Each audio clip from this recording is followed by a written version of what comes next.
if you look at a lot of festivals in the Caribbeans and look at the festivals in African countries, like melanated women in Caribbean festivals, like they show out. The men are not, the melanated men are not trying to control them like how the Middle East men be doing with Middle East women.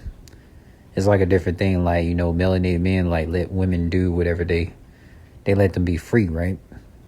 So that's why, melanated women, that's why they're open with their sexuality, and it's not caged the way that you see like Caucasian women and like Middle East women like have their sexuality caged, you know what I'm saying? But now, due to the internet, you will see like, Caucasian women, Middle East women's like true sexuality expressed.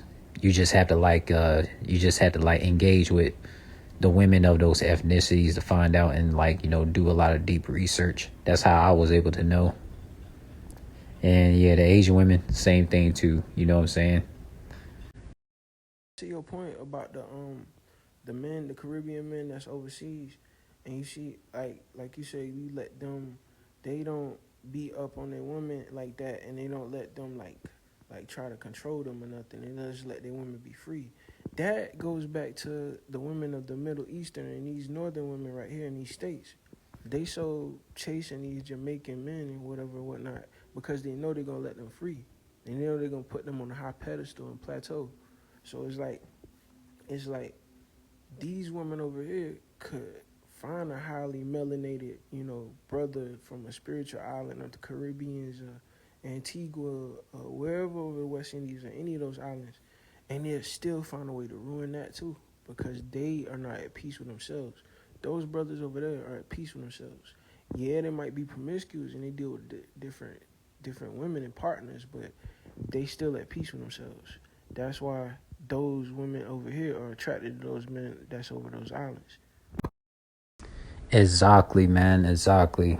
You know, when I tell some of the women of any ethnicity that's in North America that, I have Caribbean and African backgrounds in my lineage, you know, they already know right then and there, like I'm a dude that's like very in tune. I'm not surface level, right?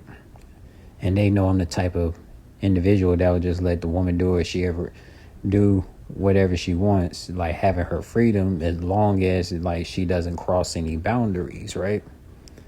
So like, yeah, man, it hits deep, man. Like the dark triad women, they'll find a way to mess that up with guys like me that have that Caribbean African background.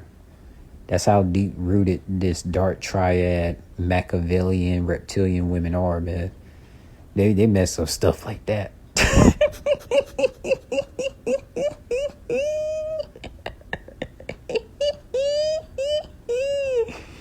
Man, bro. Cause they'll mess up things like that because I'm tapped in with Saint Lucia, Trinidad, Saint Vincent Grenadines, Puerto Rico, Dominica. I'm tapped in with the Caribbean, man.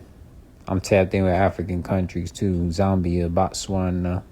You know, the list goes on.